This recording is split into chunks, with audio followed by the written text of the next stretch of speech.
তো ভাই এইবার তো এই যে নির্বাচন আইছে, আজকে হইল 9 তারিখ, আজকের থেকে প্রচারণা মনে হয় বদ্ধ, তাহলে 12 তারিখ হইল নির্বাচন। আমরা নিকলি বাজিতরের মধ্যে সর্বোচ্চ হেভি পার্টি কোনটা? মূলত বলতে গেলে ওই লোকে হ্যাপি হার্ট পার্টি বর্তমান দল থেকে যারে দিছে হুম। আমরা তাকেও ভালোবাসি। দল থেকে যারে নমিনেশন দিছে তাকেও আমরা ভালোবাসি। আজকের দিন যদি দল থেকে নমিনেশন ইকবাল সাহেব পাইতো, ইকবাল সাহেবকেও ভালোবাসতাম। ঠিক আছে। কিন্তু আজকে থেকে উদা নমিনেশন পেয়েছে, এখন আমরা উদা ভাইকেও ভালোবাসি। আমরা দলকে ভালোবাসি। আমরা উদা ভাইকেও চিনি না, আমরা দলকে চিনি। আমরা মারহা চিনি।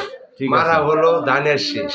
ঠিক আছে। এটা আমার জনপ্রিয় মার্কা, এটা আমার খুবই ভালোবাসার মার্কা, এটা আমার খুবই মনপ্রাণের সবকিছুর মার্কা।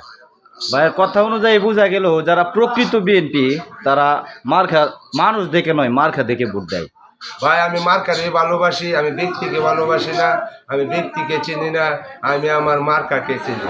মার্কার নাম হলো ধানের শীষ আর ধানের শীষ। ঠিক আছে। সবাই 12 তারিখে ধানের শীষ ভোট দিয়ে জয় করে দেখিয়ে দিবেন আমাদের শহীদ জিয়া তারেক রহমানকে।